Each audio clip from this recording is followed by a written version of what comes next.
Cela s'est produit lorsque je me suis précipité vers la salle d'opération, saisi de panique en apprenant que mon mari était dans un état critique. Soudain, une infirmière m'a attrapé. « Cachez-vous et faites-moi confiance », a-t-elle chuchoté. J'ai obéi et me suis caché dans une pièce attenante. 10 minutes plus tard, la porte s'est ouverte, et ce que j'ai vu m'a glacé le sang. Il s'avère que cette nuit-là, il pleuvait, comme si le ciel voulait déverser toute sa tristesse. L'horloge murale de l'appartement de Nia venait de sonner minuit. Nia, vêtue d'une longue robe de chambre en soie, ne pouvait pas rester assise. Elle arpentait le salon, vérifiant sans cesse le téléphone portable silencieux posé sur la table. Son mari, Tariq, n'était pas encore rentré. Ce n'était pas la première fois. Bien sûr, l'énorme projet de construction que Tariq dirigeait n'était pas encore terminé. Ce n'était pas la première fois. Bien sûr, l'énorme projet de construction que Tariq dirigeait l'obligeait souvent à travailler tard, mais ce soir était différent. Un étrange malaise s'était installé dans sa poitrine, froid et perçant comme l'air nocturne. Le même après-midi, il s'était disputé pour une bagatelle. Ce n'était rien de grave, juste une question d'argent. Nia avait demandé à Tariq de réduire un peu ses dépenses les plus extravagantes, mais il avait réagi avec irritation.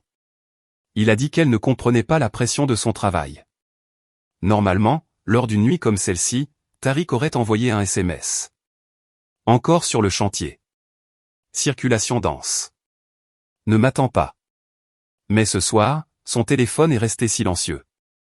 Nia l'avait appelé 3 fois, la première fois ça a sonné, mais il n'a pas répondu.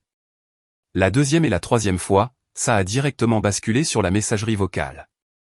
Sa batterie est probablement déchargée. Naya essaya de se rassurer, mais le mauvais pressentiment ne voulait pas s'en aller. La pluie s'intensifiait à l'extérieur.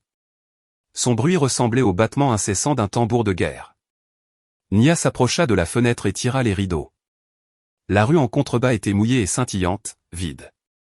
Elle se serra contre elle-même, sentant un frisson. Elle pensa à sa belle-mère, qui s'inquiétait toujours excessivement lorsque Tariq était en retard. Heureusement, elle ne vivait pas avec eux. Sinon, l'atmosphère aurait été beaucoup plus tendue. Exactement à 12h30, la sonnerie stridente du téléphone fixe brisa le silence. Dans le calme de minuit, le son était si fort que Nia sursauta. Son cœur se mit immédiatement à battre la chamade.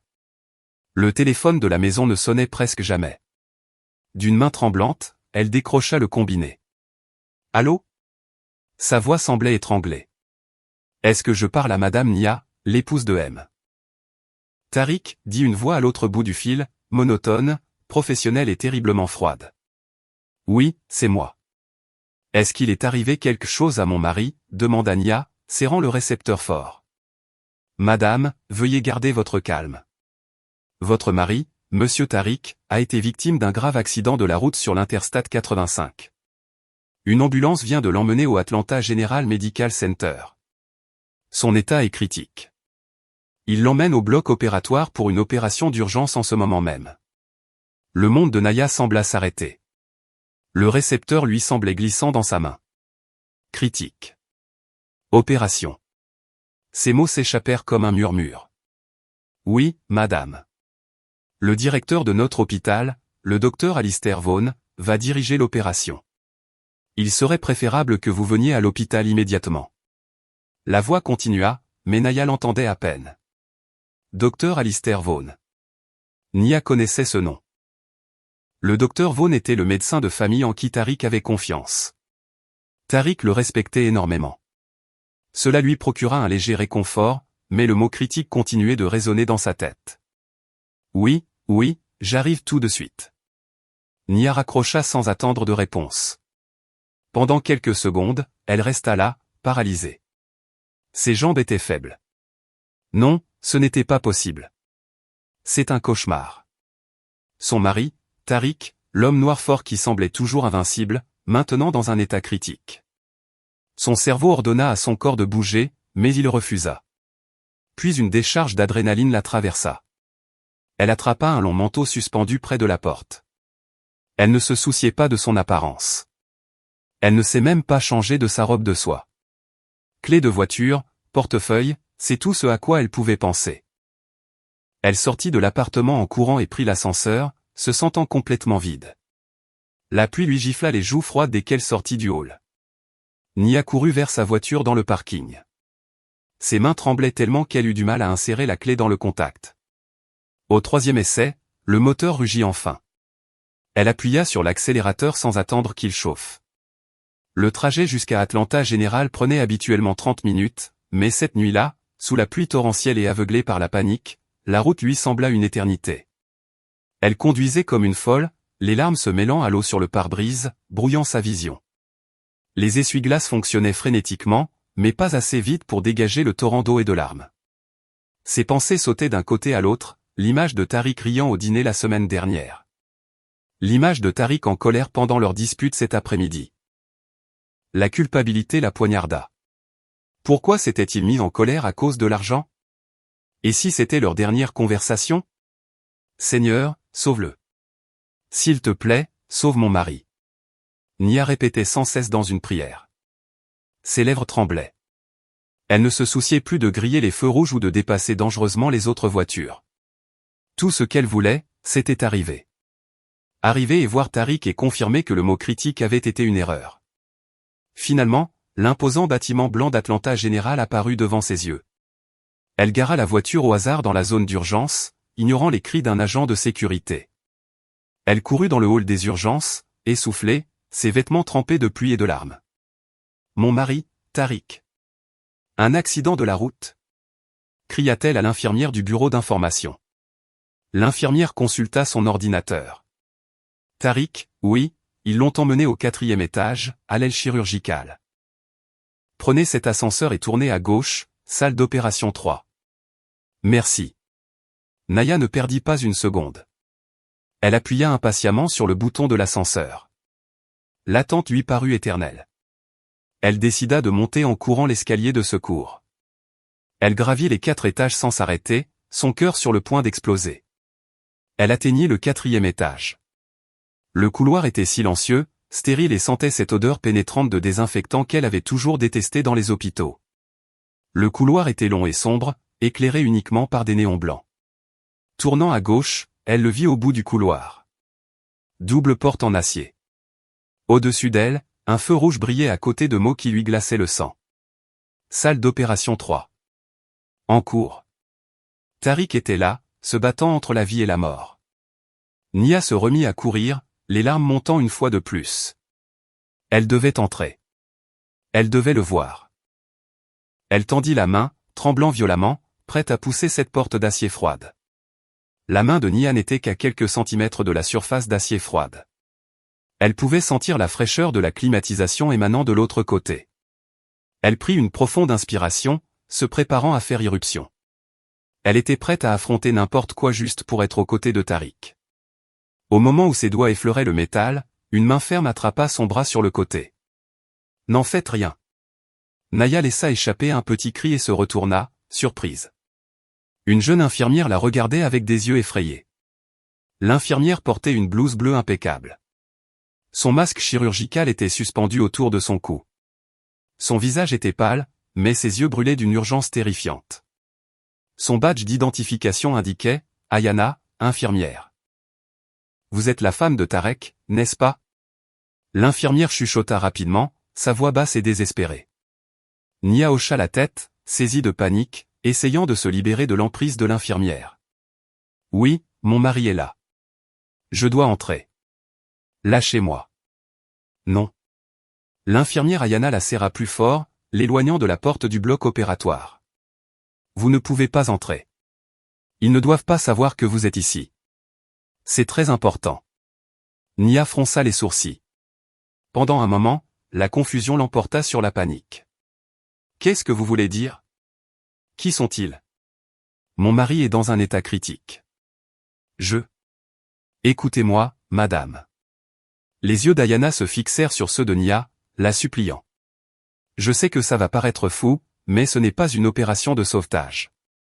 C'est un piège. Ce mot pétrifia Nia. Un piège. Qu'est-ce que ça voulait dire? Le docteur Vaughn est là. C'est précisément le problème, siffla Ayana. Il n'y a pas de temps pour les explications. Vous devez vous cacher tout de suite. Ayana tira Nia, qui restait stupéfaite. Elle montra une porte en bois sombre de l'autre côté du couloir, légèrement cachée derrière un distributeur automatique. La porte n'avait aucune indication. On aurait dit une remise ou un placard de service. Entrez là. C'est un vestiaire du personnel qui est rarement utilisé la nuit. Fermez la porte à clé de l'intérieur. Quoi que vous entendiez, ne faites aucun bruit. Ne sortez pas tant que je ne viens pas vous chercher. Quoi qu'il arrive, ne sortez pas. L'esprit de Naya tourbillonnait. Rien de tout cela n'avait de sens. Une infirmière lui disait de se cacher de l'opération de son mari, qualifiant cela de piège. Mais la terreur pure dans les yeux d'Ayana était trop réelle. Ce n'était pas un jeu. Quelque chose clochait dans cet hôpital, derrière cette porte de la salle d'opération. Pourquoi devrais-je vous faire confiance? Chuchota Nia, sa voix tremblant entre la peur et la colère. Parce que je suis la seule qui a vu le vrai dossier médical de votre mari avant que le docteur Vaughn ne le modifie, dit Ayana rapidement. Il n'est pas dans un état critique à cause de l'accident. Vite, il pourrait sortir à tout moment. Cette dernière phrase fit son effet. Ayana poussa pratiquement Nia de l'autre côté de l'accident. Vite, il pourrait sortir à tout moment. Cette dernière phrase fit son effet. Ayana poussa pratiquement Nia de l'autre côté du couloir. Avec son esprit en plein chaos, Nia la suivit. Elle ouvrit la porte du vestiaire. C'était sombre et ça sentait le renfermer, comme le vieux café et la sueur. Ayana la poussa à l'intérieur. Fermez-la à clé et faites-moi confiance, chuchota-t-elle une fois de plus avant de fermer la porte silencieusement de l'extérieur. Nia entendit le doux clic de la porte qui se fermait. Elle était seule dans l'obscurité complète. Elle tâtonna pour trouver le verrou sur la poignée et le ferma. Son cœur battait si fort que sa poitrine lui faisait mal. Elle était essoufflée. Elle s'appuya contre la porte, essayant de comprendre ce qui venait de se passer. Cachez-vous. Piège. Faux dossier. Docteur Vaughn. Naya glissa jusqu'au sol froid. La pièce n'était éclairée que par une faible fente de lumière filtrant sous la porte. Elle pouvait distinguer les silhouettes de rangées de casiers métalliques autour d'elle. Elle serra ses genoux, essayant d'arrêter les violents tremblements qui secouaient son corps. Que se passait-il? Cette infirmière, Ayana, était-elle folle? Ou venait-elle de lui sauver la vie? Ses pensées revinrent à Tariq. S'il n'était pas dans un état critique, où était-il? Que faisait-il là-dedans, dans cette salle d'opération? Naya rampa silencieusement vers la porte et colla son oreille contre le bois. Silence. Le couloir à l'extérieur était désert. Elle n'entendait rien d'autre que le battement tonitruant de son propre cœur. Elle regarda à travers le trou de la serrure, mais elle ne pouvait voir que le mur du couloir en face. Elle vérifia l'heure sur son téléphone portable. 1h du matin. Le temps semblait s'écouler lentement. Chaque seconde était comme 1 heure. Elle était seule dans le noir, écoutant un silence terrifiant. Son esprit se remplissait des pires scénarios possibles. Et si l'infirmière Ayana l'avait enfermée ici et que Tariq avait vraiment besoin d'elle? Non. Elle devait faire confiance à son instinct, et son instinct lui disait que les yeux d'Ayana étaient sincères. Elle attendit 1 minute, 2 minutes, tendant l'oreille, captant chaque léger bruit. Des pas lointains au bout du couloir, le bourdonnement d'une machine à glace, mais rien de la salle d'opération 3. 5 minutes. Elle commençait à se sentir étouffée. La pièce était étouffante. Elle voulait crier. Elle voulait s'enfuir et défoncer cette porte de la salle d'opération. 7 minutes. Elle pria dans son esprit. Non plus seulement pour Tariq, mais aussi pour elle-même. Elle se sentait comme un rat dans un piège. 10 minutes. Les 10 minutes les plus longues de sa vie. Soudain, elle entendit un clic sec de l'autre côté, pas à sa porte, mais dans le couloir. Nia retint son souffle. Elle colla son œil au trou de la serrure, mais l'angle n'était pas bon. Elle bougea, cherchant une fissure dans les charnières de la porte. À travers l'étroit espace entre la porte et le cadre, elle pouvait voir que le feu rouge au-dessus de la salle d'opération 3 s'était éteint. L'opération était terminée. Puis, Nia entendit un doux sifflement. Les portes d'acier de la salle d'opération s'ouvrirent. Elle garda les yeux fixés sur l'étroite fente entre la porte et le cadre, sa seule fenêtre sur un monde qui venait de basculer. La première silhouette à émerger fut celle du docteur Alistair Vaughn. Il portait encore sa blouse chirurgicale bleue, mais il avait déjà baissé son masque jusqu'à son cou. Il ne ressemblait pas à un médecin qui venait de se battre pour la vie d'un patient dans un état critique. Il n'avait pas l'air fatigué, stressé ou triste. Il avait l'air détendu, avec des mouvements méthodiques. Il enlevait des gants en caoutchouc tachés de ce que Nia savait maintenant être du faux sang. Elle sentit la première vague de nausée. Puis une deuxième silhouette apparut. Nia s'attendait à un brancard. Elle s'attendait à un corps sans défense recouvert d'un drap. Elle s'attendait au bip d'un moniteur cardiaque. Ce qu'elle vit lui glaça le sang dans les veines. C'était Tariq, son mari. Tariq n'était pas couché. Il n'était pas poussé sur un brancard. Il marchait. Il sortit du bloc opératoire sur ses deux pieds. Il portait également une blouse chirurgicale bleue, comme s'il faisait partie de l'équipe et non le patient. Il s'étira, tournant son cou d'un côté à l'autre, comme s'il était resté assis trop longtemps. Il était en bonne santé, fort et complètement indemne. Nia couvrit sa bouche avec ses deux mains. Un gémissement de désespoir s'échappa presque de sa gorge.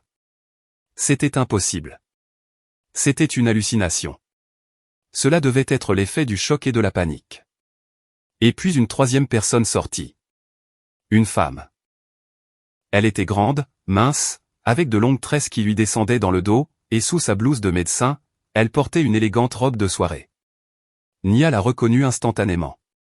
Shanice, l'assistante personnelle de Tariq.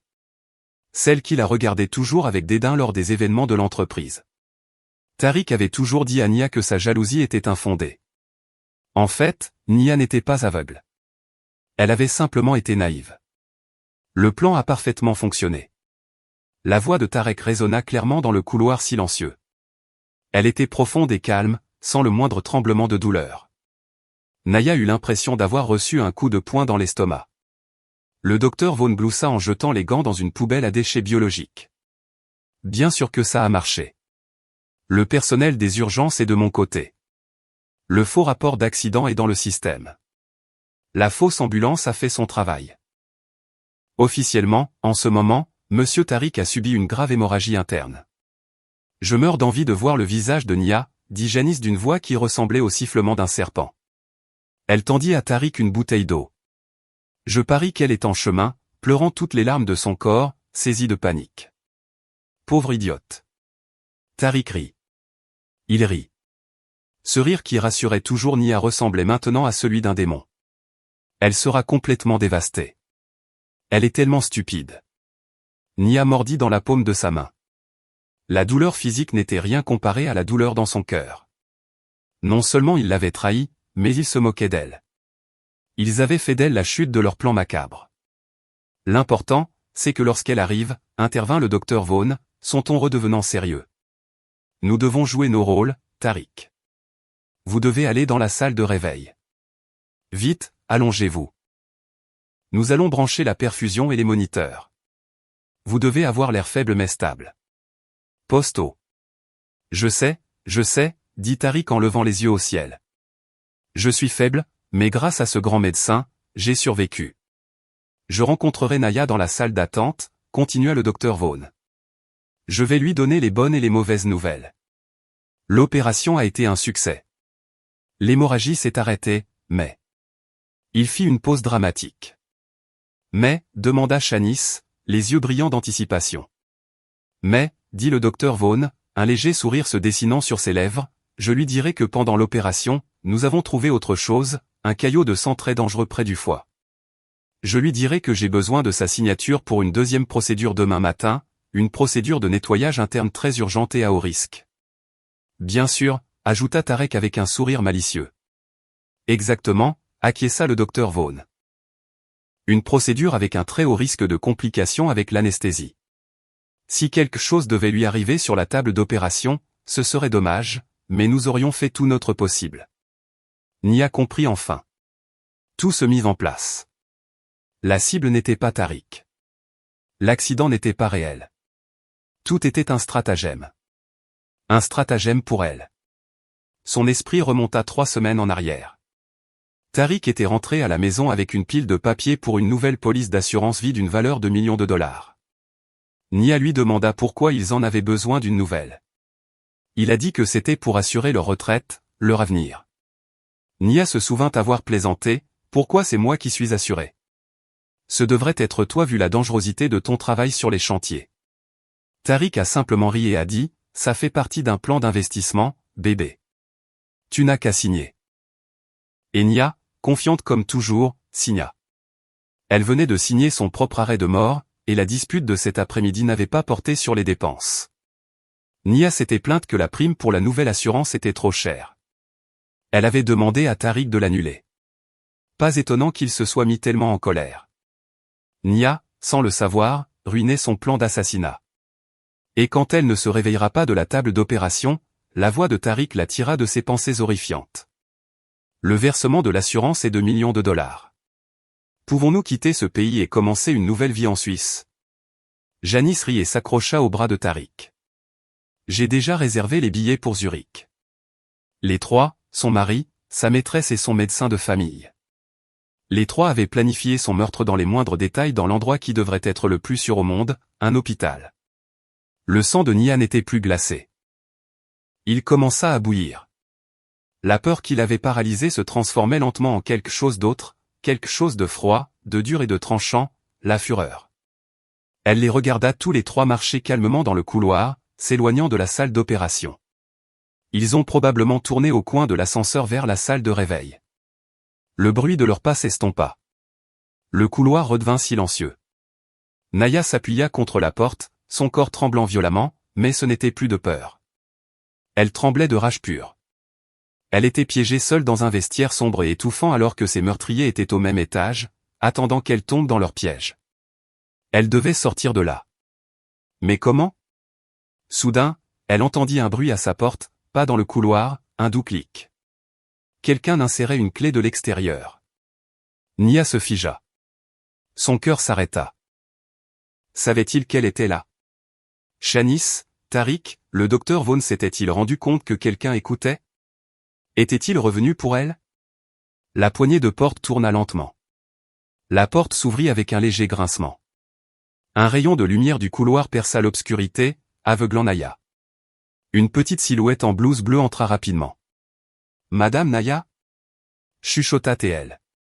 Une vague de soulagement si immense submergea Naya que ses jambes faillirent la lâcher. C'était l'infirmière Ayana. Ayana ferma rapidement la porte et la verrouilla à nouveau de l'intérieur. Elle s'y appuya, haletante. Sous la faible lumière filtrant sous la porte, son visage était pâle comme un fantôme. « Avez-vous vu, madame ?» demanda Ayana, sa voix tremblant. Nia ne pouvait pas parler. Elle ne pouvait que hocher la tête.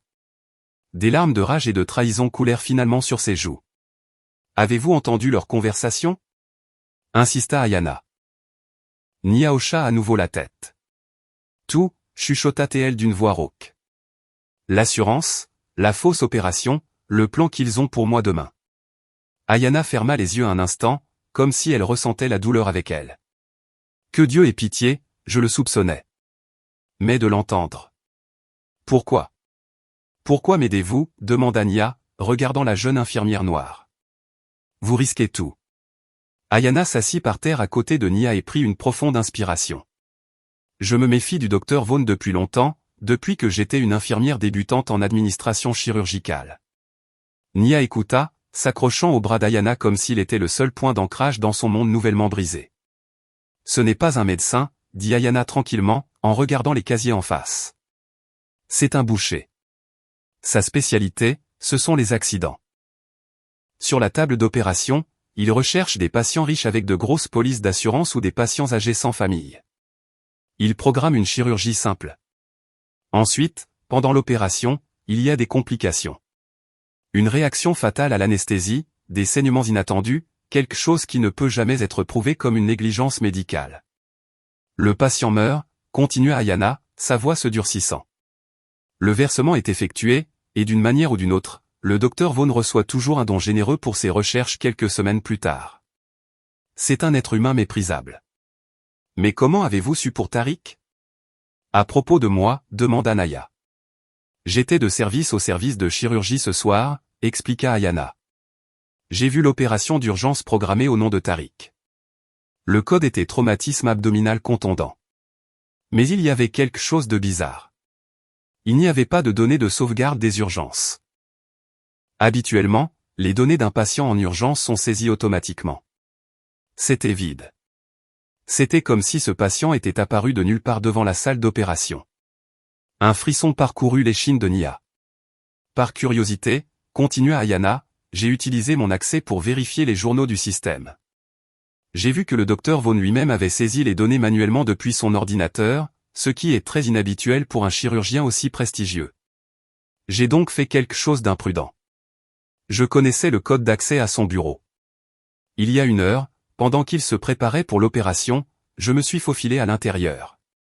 Je devais savoir ce qu'il cachait. Les yeux d'Ayana brillèrent. Dans un tiroir verrouillé de son bureau, j'ai trouvé le vrai dossier. Au nom de Tariq. Ce n'étaient pas les données d'un accident. C'était un rapport d'un bilan de santé complet datant d'il y a 2 jours. Le résultat était une santé parfaite, absolue. Bien sûr que oui, pensa Nia avec amertume. Et dans le même tiroir, la voix d'Ayana devint encore plus basse. Il y avait votre dossier, madame, une copie de la nouvelle police d'assurance vie? Le montant était astronomique. Et en bas, dans la section conseiller médical, il y avait le nom du docteur Vaughn. Tout correspondait, le faux accident, la fausse opération et le projet d'une 2e opération mortelle pour vous. Je savais que je n'avais pas beaucoup de temps, dit l'infirmière Ayana. Je savais qu'ils vous appelleraient. Je ne savais pas quel était leur plan, mais je savais que vous ne pouviez pas les rencontrer avant de connaître la vérité. J'ai couru dans le couloir en espérant vous intercepter, et heureusement, je l'ai fait. Naya serra la main de l'infirmière. Vous m'avez sauvé la vie, Ayana. Pas encore, dit Ayana sérieusement. Nous ne faisons que commencer. Ils savent que vous arrivez. Ils vous attendent. Que dois-je faire, demanda Naya, sentant la panique la saisir à nouveau. Je ne peux pas. Je ne peux pas jouer la comédie. Je ne peux pas regarder Tariq en face et faire semblant d'être triste. Vous devez le faire, dit Ayana fermement. Vous devez jouer votre rôle comme il joue le leur. En ce moment, ils auront transféré Tariq dans la salle de réveil au bout de ce couloir. Ils vous appelleront d'un moment à l'autre. Vous devez faire semblant d'être dévasté, triste, soulagé qu'il ait survécu. Pleurez. Les instructions d'Ayana étaient rapides et précises. Quand ils vous tendront les papiers pour l'opération de demain, vous devez refuser. Si je refuse, ils se méfieront. Ne refusez pas catégoriquement. Dites que vous êtes sous le choc, que vous avez besoin de temps pour réfléchir, que vous devez d'abord appeler votre belle-mère. N'importe quelle excuse. L'important, c'est que vous ne signez rien ce soir. Nous avons besoin de temps. Pourquoi faire, demanda Nia. Pour obtenir des preuves matérielles, dit Ayana. Nous ne pouvons pas fuir. Ils vous pourchasseront. Nous ne pouvons pas aller à la police avec seulement notre histoire. Ils diront que vous êtes une femme hystérique. Nous avons besoin de preuves irréfutables. Quelles preuves? Tout d'abord, le vrai rapport de santé de Tariq que j'ai vu dans le bureau du docteur Vaughn. Deuxièmement, le dossier de la fausse opération dans le système.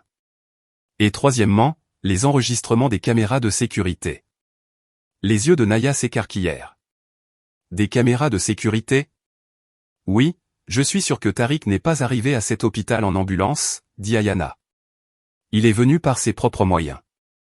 Très probablement, il s'est garé dans le parking souterrain du personnel, qui est plus isolé.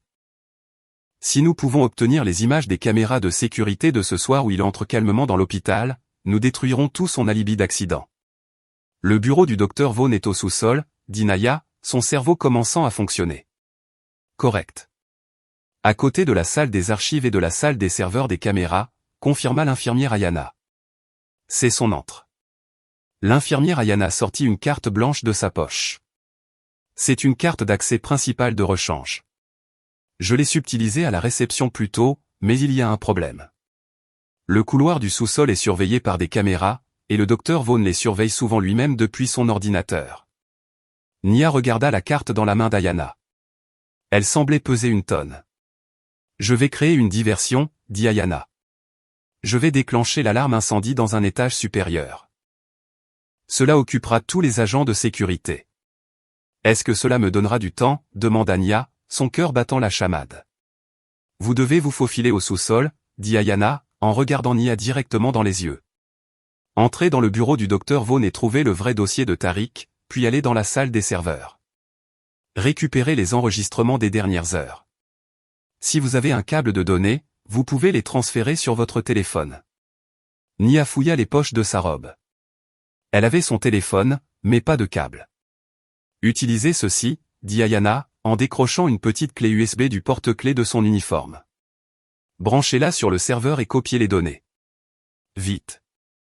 Ayana, je ne sais pas comment faire ça. Vous pouvez le faire, interrompit Ayana. Vous devez le faire. C'est notre seule chance. Ensuite, retrouvez-moi à la sortie de secours du sous-sol. Nous sortirons d'ici ensemble. L'infirmière Ayana venait de lui confier une mission impossible, descendre dans la gueule du loup et voler des preuves pendant que ses meurtriers erraient librement à l'étage. Juste à ce moment-là, le téléphone dans la main de Nia vibra. Le nom sur l'écran fit bouillir son sang à nouveau. Docteur Alistair Vaughn. Ils ont commencé, murmura l'infirmière Ayana, les yeux écarquillés. Répondez. Jouez votre rôle. Faible, hystérique, soumise. Nia prit une profonde inspiration, fit glisser son doigt sur l'écran pour répondre. Nia respira profondément. L'air vicié du vestiaire semblait comprimer ses poumons. Dans sa main, le téléphone vibrait comme un serpent furieux. Le nom du docteur Alistair Vaughn brillait sur l'écran. C'était sa scène. Il était temps d'agir. Répondez, murmura l'infirmière Ayana. Souvenez-vous, faible, hystérique, soumise.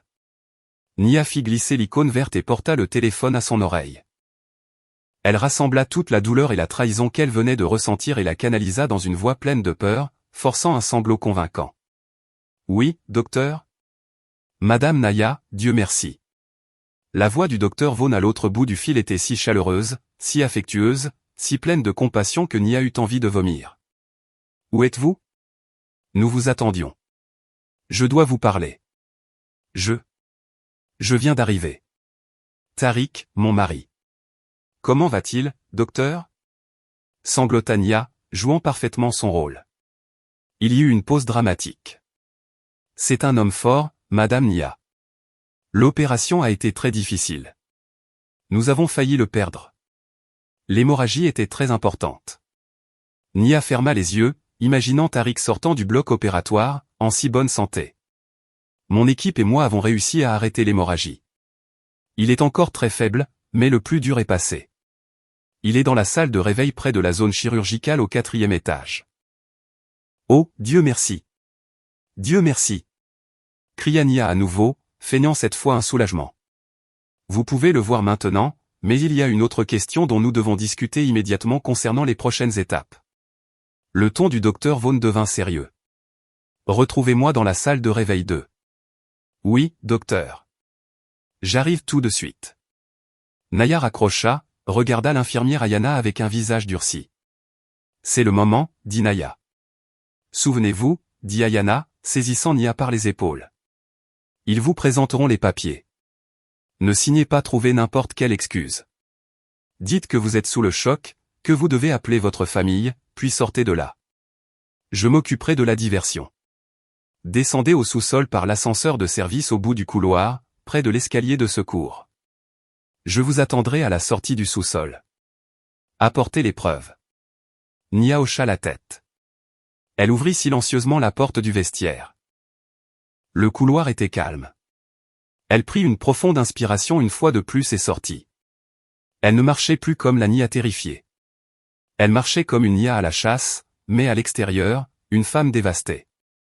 Elle descendit le couloir d'une démarche délibérément instable. Elle vit la porte marquée salle de réveil 2. Elle la poussa doucement. La pièce était plus sombre, éclairée uniquement par la lueur des moniteurs à côté du lit. Et ils étaient là, le docteur Vaughn debout près du lit avec un presse-papier, le serpent Chanis debout dans un coin avec une expression de fausse inquiétude sur son visage. Et dans le lit, il y avait Tariq. Nia laissa presque échapper un rire amer. Sa performance était irréprochable. Le visage de Tariq était maquillé pour paraître pâle.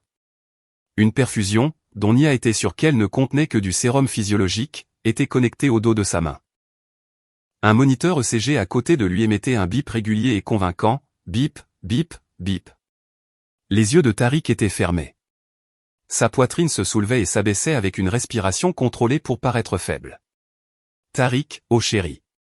Nia se précipita au chevet du malade et commença à sangloter hystériquement. Elle prit sa main. Elle était chaude et forte. Pas la main d'un homme qui venait de flirter avec la mort. Nia dut utiliser toute sa volonté pour ne pas écraser les doigts de son mari. « Docteur, il est si pâle » dit Nia, se tournant vers le docteur Vaughn avec des yeux pleins de fausses larmes. Le docteur Vaughn lui tapota l'épaule. « Il a perdu beaucoup de sang, madame, mais il va se rétablir. Comme je vous l'ai dit, il est fort, Dieu merci, mais, dit le docteur Vaughn, le mot que Nia attendait. Il y a un problème. » Nia leva son visage avec un air de peur. « Quel problème, docteur ?» Pendant que nous opérions pour arrêter l'hémorragie, expliqua le docteur Vaughn patiemment, comme s'il parlait à un enfant. Nous avons trouvé quelque chose d'inattendu, un caillot de sang assez important près du foie. Il n'est pas lié à l'accident, mais il est extrêmement dangereux. Il pourrait éclater à tout moment. Nia le regarda avec des lèvres tremblantes. Vous voulez dire? Nous devons l'enlever immédiatement, dit le docteur Vaughn fermement. J'ai déjà programmé une deuxième opération d'urgence pour demain à 9 h du matin, une procédure de nettoyage. Dans le coin, Shanice réprima un sourire. Une autre opération, murmura Naya. C'est pour sa sécurité, mais... Le docteur Vaughn tourna une page sur son presse-papier. La procédure est très risquée. C'est une zone délicate. Il y a un risque élevé de complications avec l'anesthésie et les saignements internes. J'ai besoin de votre consentement. Attendant sa signature, la signature de son propre arrêt de mort qui serait plus tard transféré à son nom. Ou peut-être était-ce le consentement pour Tariq qu'ils utiliseraient plus tard comme prétexte pour l'opérer. Quoi qu'il en soit, c'était le piège. Soudain, les yeux de Tariq s'ouvrirent légèrement. « Signe-le, chéri » murmura-t-il faiblement comme un acteur de troisième ordre. « Je fais confiance au docteur Vaughn. » Janice s'avança. « Madame Nia, Tariq en a besoin. N'hésitez pas, s'il vous plaît. C'est pour lui. » Les trois l'entourèrent, trois loups attendant un agneau. Nia regarda le stylo que le docteur Vaughn lui offrait. Elle regarda le faux visage malade de Tariq. Elle regarda le sourire cynique de Shanice. « Je ne peux pas, » hurla Nia, repoussant le presse-papier. « J'ai des vertiges. J'ai des nausées. Une autre opération à haut risque. Je dois appeler ma belle-mère, la mère de Tariq. Je ne peux pas prendre cette décision seule. » Elle fit semblant de s'étrangler avec un sanglot. « J'ai besoin d'air. Je dois aller aux toilettes. » Avant que le docteur Vaughn ou Shanice ne puisse réagir, Nia sortit de la pièce en courant. Elle entendit le docteur Vaughn crier son nom. « Madame Nia, attendez !» Mais Nia ne s'arrêta pas. Elle courut dans le couloir, contourna un coin et dépassa le poste des infirmières. Elle n'alla pas aux toilettes les plus proches. Elle courut vers le fond du couloir, vers l'endroit où l'infirmière Ayana avait indiqué plus tôt. Au moment où elle atteignit le dernier coin, une alarme incendie assourdissante résonna dans tout le bâtiment. Le son provenait d'un étage supérieur. Les infirmières commencèrent à sortir des chambres, confuses. Un agent de sécurité courut vers les ascenseurs principaux, parlant dans sa radio. C'était la diversion d'Ayana. Au milieu du chaos, personne ne remarqua Nia. Elle vit une porte métallique qui disait « Ascenseur de service. Personnel seulement ». Elle fit glisser la carte qu'Ayana lui avait donnée. La porte s'ouvrit.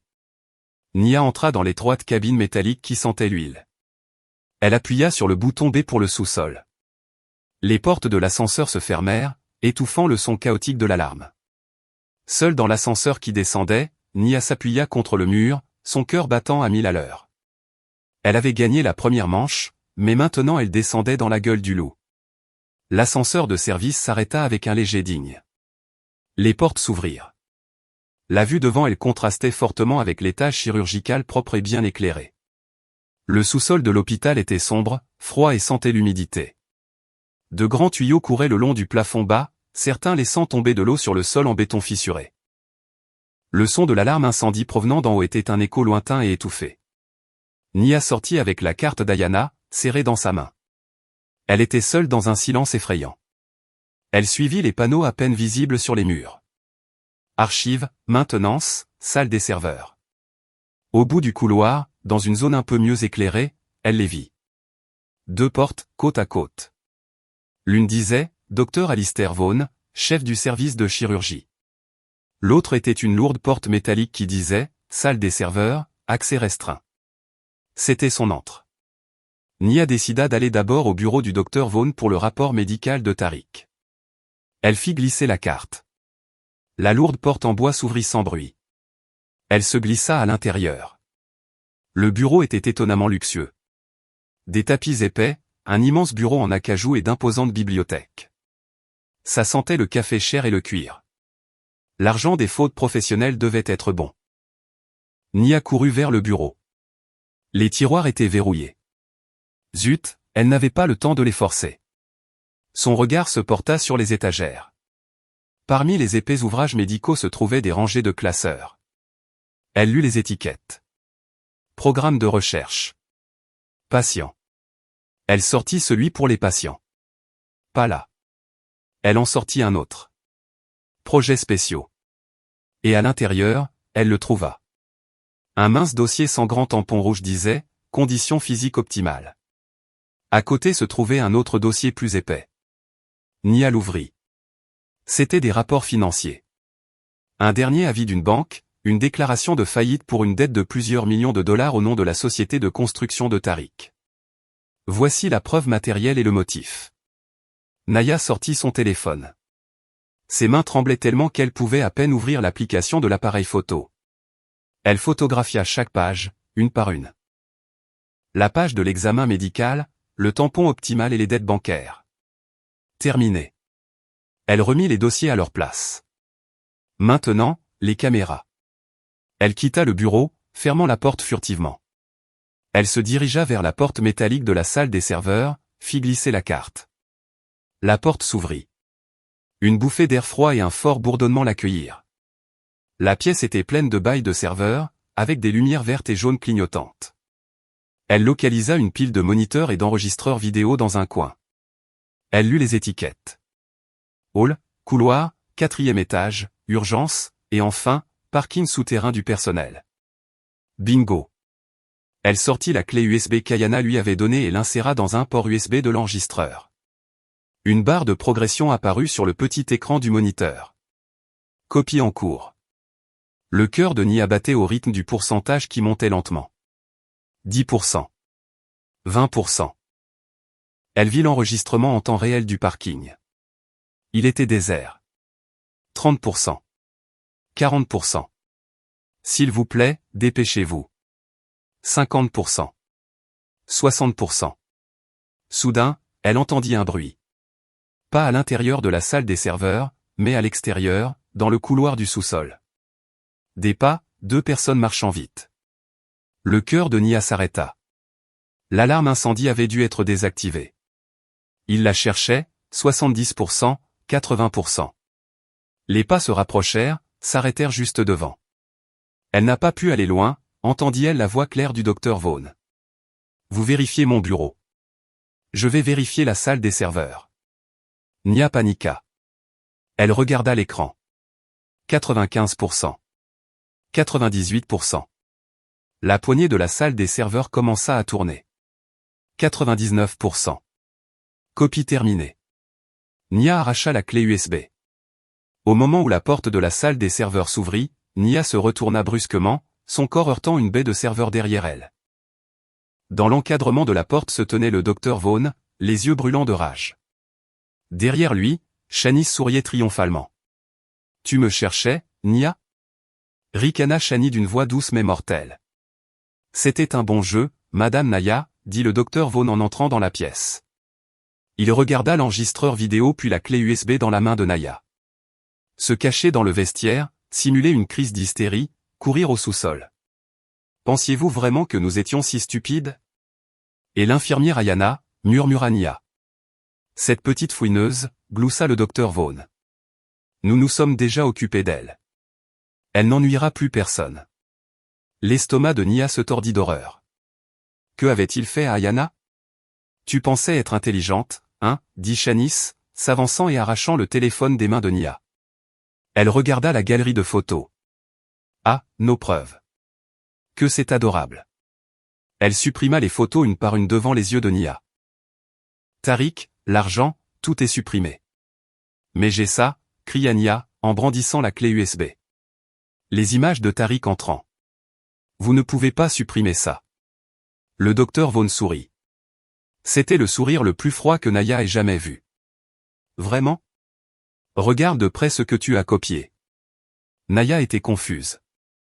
Cet enregistrement pour lequel vous avez tant travaillé, expliqua le docteur Vaughn, comme s'il donnait des instructions à un étudiant, est une boucle des images de la nuit dernière préparée spécialement pour quiconque viendrait fouiner. Nia regarda la clé USB dans sa main. Maintenant, elle se sentait inutile. Et les fichiers dans mon bureau, continua le docteur Vaughn. Ce rapport médical était une fausse copie que nous avons placée là, exprès, comme appât. Les originaux sont déjà détruits. C'était un piège. Toute son évasion vers le sous-sol avait été un piège. Il l'avait laissé s'échapper de la salle de réveil. Exprès. Il l'avait conduite ici. Bienvenue dans le piège, Madame Nia, dit le docteur Vaughn. Maintenant, vous avez deux options. Soit vous signez le consentement facilement. Chenisse s'avança, tirant quelque chose de derrière son dos, une grosse seringue remplie d'un liquide clair. Soit nous vous ferons signer, dit Chenisse, et après cela, nous pourrons procéder à votre deuxième intervention, ici même, maintenant. La salle des serveurs froides devint soudainement chaude et étouffante. Les murs de bail de serveurs bourdonnantes semblèrent se refermer sur elle, la piégeant avec ses deux prédateurs. Les paroles du docteur Vaughn l'avaient frappé comme un coup de massue. La clé USB était fausse. Les photos sur son téléphone avaient été supprimées. L'infirmière Ayana avait été neutralisée. Elle était seule. Chaque étape qu'elle avait cru être une décision intelligente était en fait un chemin qu'ils avaient tracé pour elle. Elle avait dansé sur leur musique, et maintenant elle avait atteint la fin de la chanson, directement dans la gueule du loup. Shani sourit. C'était un sourire de pure satisfaction. Elle fit tourner la grosse seringue dans sa main. Le liquide clair à l'intérieur scintillait sous les néons. Allez, Nia, siffla Shani. Choisis. Signe facilement. Ou fais d'abord une petite sieste. Le docteur Vaughn présenta à nouveau le presse-papier. La ligne de signature semblait se moquer d'elle. La récréation est terminée, Madame Nia. Nous avons un horaire à respecter. L'esprit de Nia s'emballa. La peur était là, une peur froide et paralysante. Mais en dessous, la fureur qu'elle avait ressentie plus tôt dans le vestiaire recommença à brûler. Ce n'était plus une braise, mais un brasier consumant la peur. Il pensait avoir gagné. Il pensait qu'elle était la femme soumise et stupide. Il se trompait lourdement. Si les nouvelles preuves sont fausses, je vais devoir utiliser les anciennes preuves. Nia leva les mains, feignant de trembler. Elle regarda le docteur Vaughn avec des yeux suppliants. D'accord, j'ai perdu. Vous avez gagné. Le docteur Vaughn sourit légèrement. Un choix judicieux. Je vais signer, dit Nia d'une voix rauque. Mais s'il vous plaît, laissez-moi passer un coup de fil rapide à ma belle-mère. Je veux juste entendre sa voix une dernière fois. Janice ricana. Oh, que c'est dramatique. Le docteur Vaughn sembla y réfléchir un instant. Pas d'appel. Signez maintenant. Je deviens impatient. Au moins, rendez-moi mon téléphone alors, dit Nia, en pointant son téléphone dans la main de Janice. Les coordonnées de ma famille sont dedans. Je veux juste voir une photo de ma maman. Janice roula des yeux mais regarda le docteur Vaughn, qui hocha légèrement la tête. Donne-le lui. Elle ne peut de toute façon appeler personne depuis ce sous-sol. Nous avons bloqué tous les signaux. Bien sûr qu'ils l'avaient fait. Ils avaient tout planifié. Chenisse jeta le téléphone aux pieds de Nia. Tiens. Nia s'accroupit lentement, chaque mouvement calculé pour paraître vaincue et brisée. Elle ramassa le téléphone. Ses mains tremblaient, mais cette fois elle les contrôla.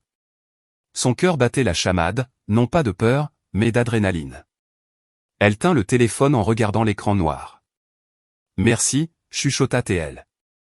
Elle se redressa, et en un instant, toute son attitude changea. Son dos, précédemment voûté, était maintenant droit. Ses yeux suppliants étaient maintenant un regard dur et froid. Son visage, précédemment pâle, était maintenant tendu. Le docteur Vaughn et Janice sentirent le changement. Leurs sourires fléchirent légèrement. Vous avez raison, dit Nia d'une voix plate et froide. C'était un bon jeu, un bon appât, mais vous vous êtes trompé sur un point. Et quel est ce point? Ricana Shanice. Vous pensiez que j'avais découvert la pourriture de mon mari ce soir, dit Nia. Mais je sens ces ordures depuis des mois. Elle déverrouilla son téléphone. Shanice avait supprimé les photos de la galerie, mais Shanice ne savait pas comment trouver un dossier audio caché. Avant de signer, dit Naya, j'aimerais que vous écoutiez ça. Prenez ça comme une berceuse. Elle appuya sur le bouton de lecture. Pendant une seconde, rien ne se passa. Puis une voix emplit la salle des serveurs. La voix de Tariq, claire et nette. Non, je me fiche de ta gratitude. Assure-toi simplement que les honoraires de consultation soient sur le compte suisse d'ici la fin du mois. 2 millions. Blanchis-les. Je ne veux pas savoir comment. Assure-toi juste. L'enregistrement daté d'il y a 3 mois. Un appel entre Tariq et un partenaire. Tariq organisait des pots de vin et du blanchiment d'argent pour son dernier projet de construction. Naya l'avait enregistré secrètement alors qu'il se disputait dans son bureau à domicile, pensant qu'elle pourrait l'utiliser comme une arme lors d'un futur divorce. Elle n'avait jamais imaginé qu'elle l'utiliserait pour sauver sa vie. Le docteur Vaughn et Shanice se figèrent. Leurs visages devinrent pâles. Ça, balbutia le docteur Vaughn, ça n'a rien à voir avec ça. Oh, bien sûr que si, docteur, dit Naya, s'avançant. Cela prouve le caractère de mon mari. Cela prouve qu'il est un criminel. Et cet enregistrement, combiné à mon témoignage, amènera la police à enquêter sur toutes ces transactions, y compris ces transactions d'assurance avec vous. Vous ne quitterez pas cette pièce vivante, siffla Shani, levant la seringue. Probablement pas, dit Naya avec un regard défiant.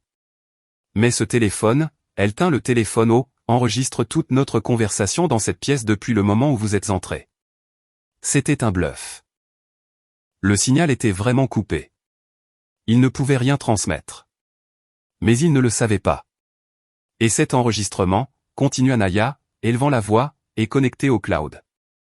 Si mon cœur s'arrête, ou si je n'entre pas de mot de passe dans les 5 prochaines minutes, cet enregistrement, l'enregistrement de votre confession, de vos menaces, ainsi que l'enregistrement du blanchiment d'argent de Tariq, seront envoyés automatiquement à mon avocat, au rédacteur en chef de l'Atlanta Journal-Constitution, et à ma belle-mère.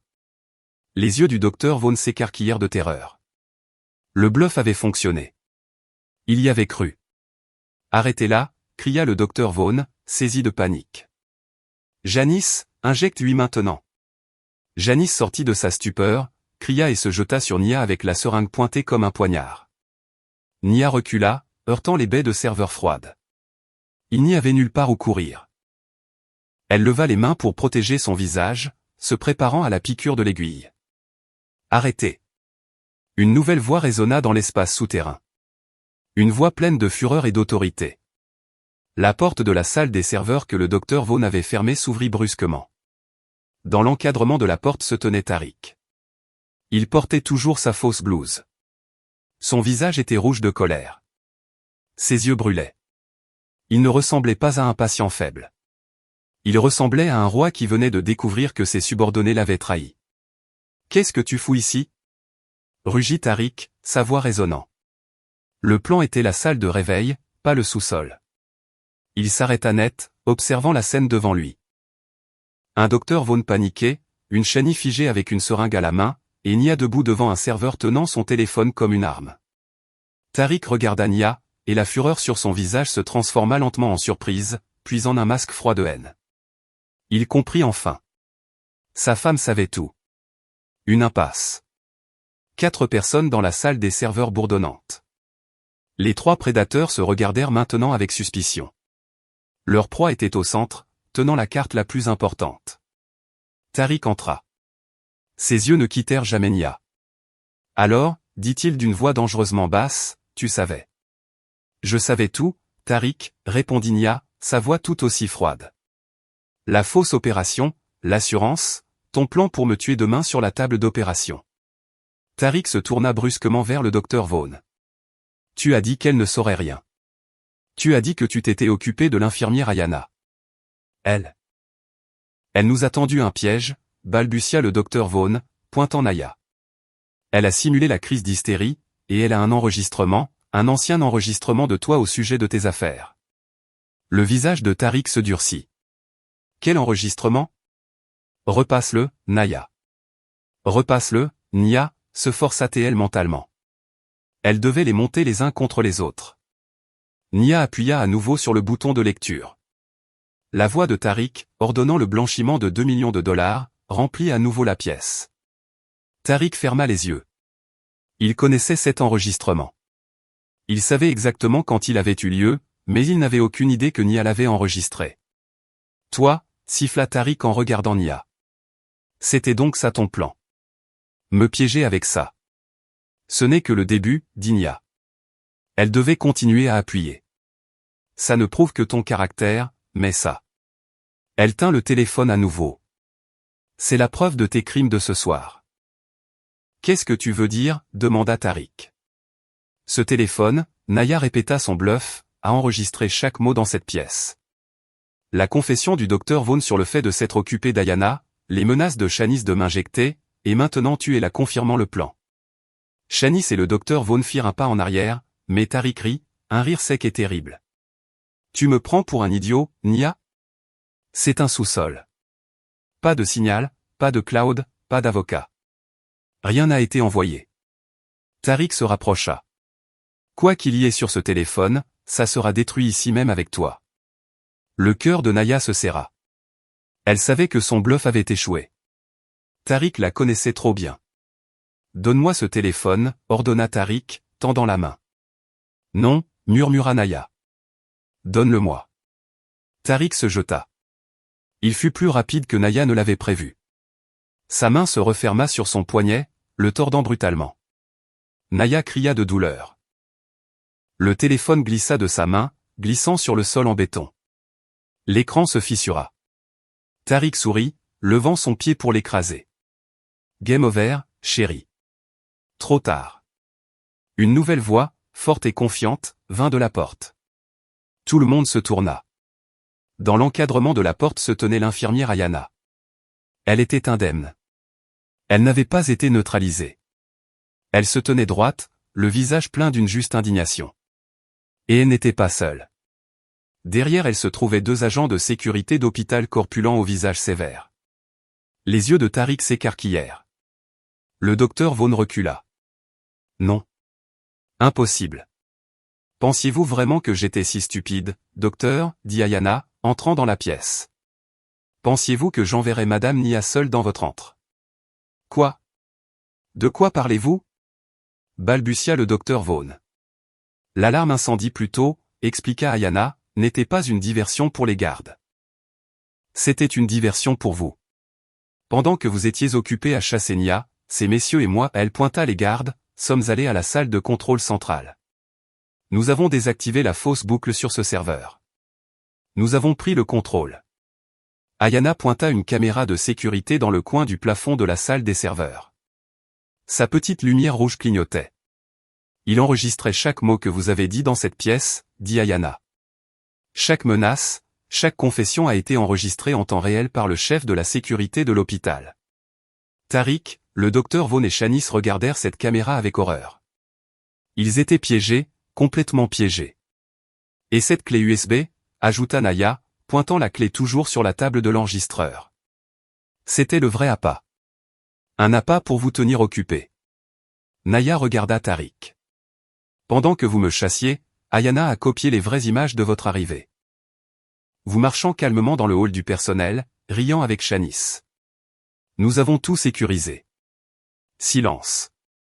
Le bourdonnement des serveurs était le seul son. Le visage de Tariq était livide. Son plan parfait s'était effondré. Le docteur Vaughn fut le premier à craquer.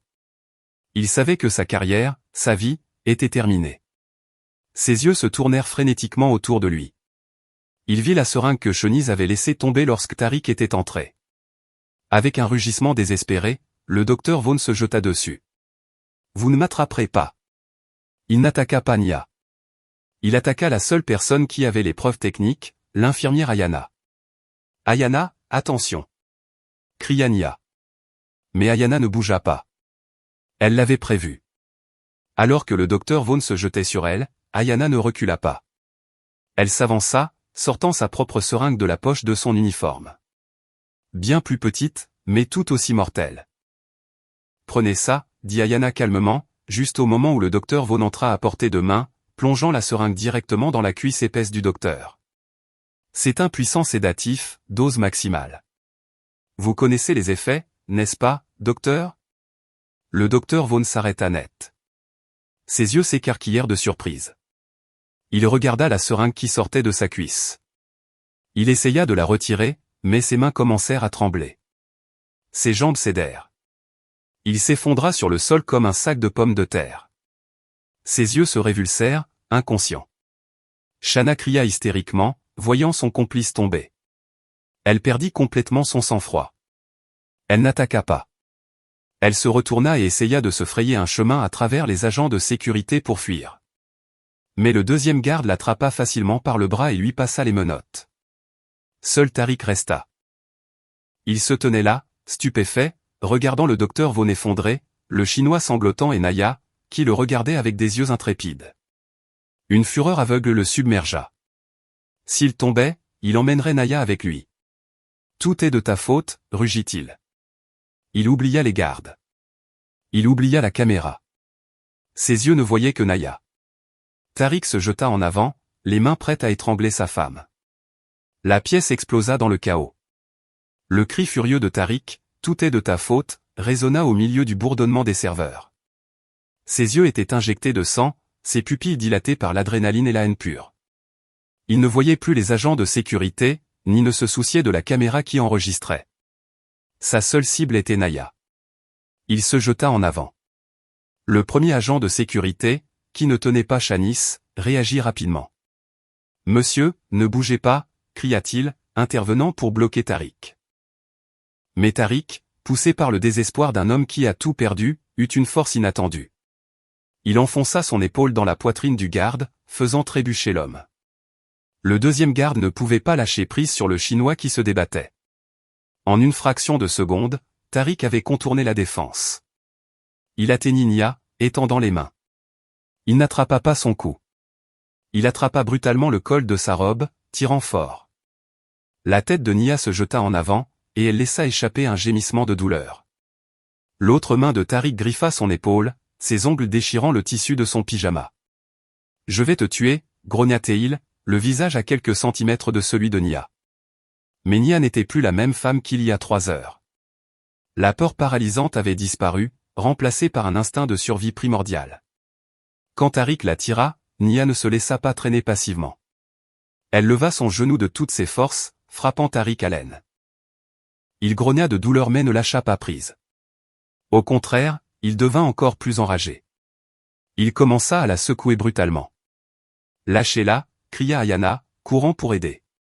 C'est alors que le premier agent de sécurité se rétablit. Il vit Tariq attaquer Nia. Il ne donna plus d'avertissement. Il se jeta depuis l'arrière, enroulant ses bras massifs autour de la poitrine de Tariq dans une étreinte d'ours puissante. « Vous êtes en état d'arrestation.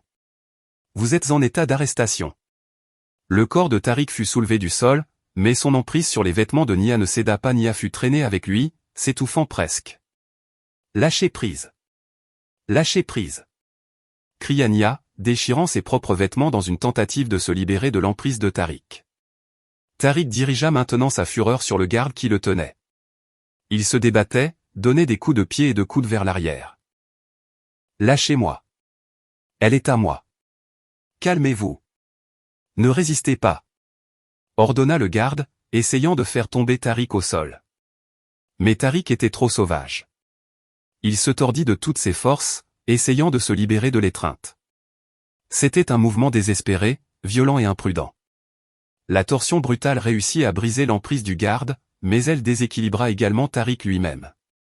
Il trébucha vers l'arrière, son pied gauche se prit dans la jambe du docteur Vaughn inconscient gisant sur le sol. Nia, Ayana et les 2 agents de sécurité observèrent tout cela au ralenti horrible. Tariq tomba vers l'arrière. Il ne tomba pas sur le sol lisse. Il tomba directement vers la baie de serveur principale, un cadre métallique noir solide rempli de matériel lourd. Son dos heurta d'abord la baie, mais l'élan de sa chute était trop fort.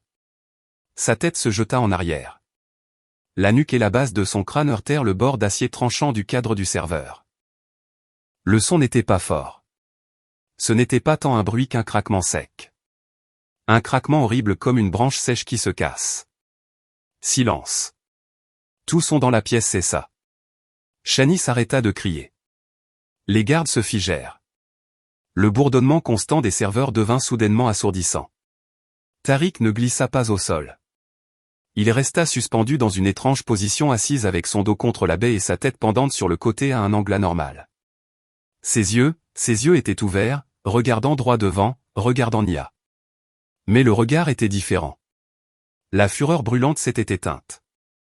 Ce qui restait était un pur choc et une pure confusion. Tariq, murmura Nia, faisant un pas en avant.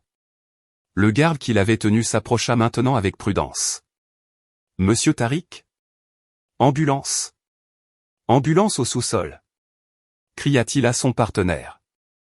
Tariq ouvrit la bouche. Aucun son ne sortit. Juste un sifflement superficiel. Il essaya de lever une main. Elle ne bougea pas. Il essaya de bouger ses jambes. Elles restèrent immobiles. Une terreur pure et absolue. Une terreur différente de la rage, remplit maintenant ses yeux. Il regarda Naya, essaya de parler à nouveau. Sa voix était un murmure rauque. Je ne peux pas bouger. Mes jambes, murmura-t-il à nouveau. Mes mains. Non. Je ne sens rien. Nia regarda son mari, l'homme qui avait essayé de la tuer quelques secondes auparavant, l'homme qui avait planifié sa mort sur une table d'opération, l'homme qui avait fait semblant d'être paralysé. Maintenant, il était vraiment paralysé. Que Dieu ait pitié, murmura Ayana, se couvrant la bouche. Nia ne ressentit rien, ni compassion, ni satisfaction, juste un vide froid. Elle regarda dans les yeux de cet homme, maintenant rempli de larmes de terreur véritable. L'ironie était trop cruelle, trop rapide, trop parfaite. Le karma était arrivé, non pas dans un tribunal, non pas dans une cellule, mais ici même, dans la salle des serveurs froides, au milieu de son propre plan diabolique. Tariq était piégé, vraiment piégé, non pas derrière les barreaux d'une prison, mais dans la prison de son propre corps. Ne le touchez pas, cria l'agent de sécurité voyant Naya s'approcher. Ne touchez pas son cou. Laissez l'équipe médicale s'en occuper. Naya s'arrêta. Elle resta là à regarder son mari désormais impuissant. L'homme en bonne santé était devenu un vrai patient, bien plus grave qu'il n'avait jamais fait semblant de l'être. Les portes de la salle des serveurs s'ouvrirent à nouveau. Cette fois, c'était le vrai chef de la sécurité, suivi de 2 policiers de l'APD en uniforme qu'il avait appelés dès qu'il avait vu les images en direct. Ils s'arrêtèrent dans l'encadrement de la porte, observant la scène. Shanice, menottée et pleurant. Le docteur Vaughn, inconscient sur le sol. Tariq, paralysé contre une baie de serveur. Et Naya, debout au milieu des ruines de sa vie, avec des vêtements déchirés mais se tenant droite. Le jeu était terminé. L'aube vint lentement. Les premiers rayons du soleil filtrèrent à travers les hautes fenêtres du hall de l'hôpital, mais la lumière sembla étrange et distante à Naya. Elle était assise dans une salle de pause tranquille du personnel, enveloppée dans une épaisse couverture d'hôpital. L'infirmière Ayana était assise à côté d'elle, tenant une tasse de thé chaud qu'une autre infirmière leur avait apportée. Ni l'une ni l'autre ne parlaient. Elles avaient tout raconté encore et encore, au chef de la sécurité, au détective de la police. La salle des serveurs devint une scène de crime. Le docteur Vaughn, dès qu'il reprit conscience, fut menotté à un lit. Shani fut emmené dans une voiture de police avant l'aube, ses cris hystériques résonnant dans le parking vide. Et Tariq. L'équipe médicale arriva avec une extrême prudence. Ils lui mirent un collier cervical, le déplacèrent sur une planche dorsale, et l'emmenèrent aux urgences, puis à l'IRM, et enfin aux soins intensifs de traumatologie. Le diagnostic arriva au lever du soleil, fracture éclatée de la vertèbre C4. La moelle épinière était sectionnée. Il était tétraplégique, complètement paralysé du cou jusqu'aux pieds. Il pouvait respirer seul, mais avec difficulté. Il pouvait bouger ses yeux et certains muscles faciaux, mais c'était tout. Pour toujours. Les jours suivants furent flous pour Nia. Elle resta chez ses parents, refusant de parler à qui que ce soit, sauf à son avocat. Les nouvelles explosèrent. Le scandale de la salle d'opération rouge à Atlanta General. Des photos du docteur Vaughn, de Shani et de Tarek étaient sur tous les portails d'information. La justice fut rapide et implacable. L'enregistrement vidéo et audio de la salle des serveurs était une preuve irréfutable. Le docteur Vaughn fit face au plus grand nombre d'accusations, conspiration pour commettre un meurtre, négligence médicale grave, fraude à l'assurance et agression. Le témoignage d'Ayana ouvrit la boîte de Pandore sur des années d'autres cas suspects de complications chirurgicales. Il fut condamné à la prison à vie, déchu de son permis d'exercer la médecine et destiné à mourir dans l'ignominie. Shanice, en tant que complice, fut également reconnu coupable de conspiration pour commettre un meurtre. Son beau visage pleurant au tribunal n'émut pas le juge. Elle reçut une peine de 20 ans de prison. Ayana fut saluée comme une héroïne. Après que l'hôpital eut complètement remanié son conseil d'administration, ils lui offrirent un nouveau poste, superviseur en chef de l'éthique et du respect des droits des patients.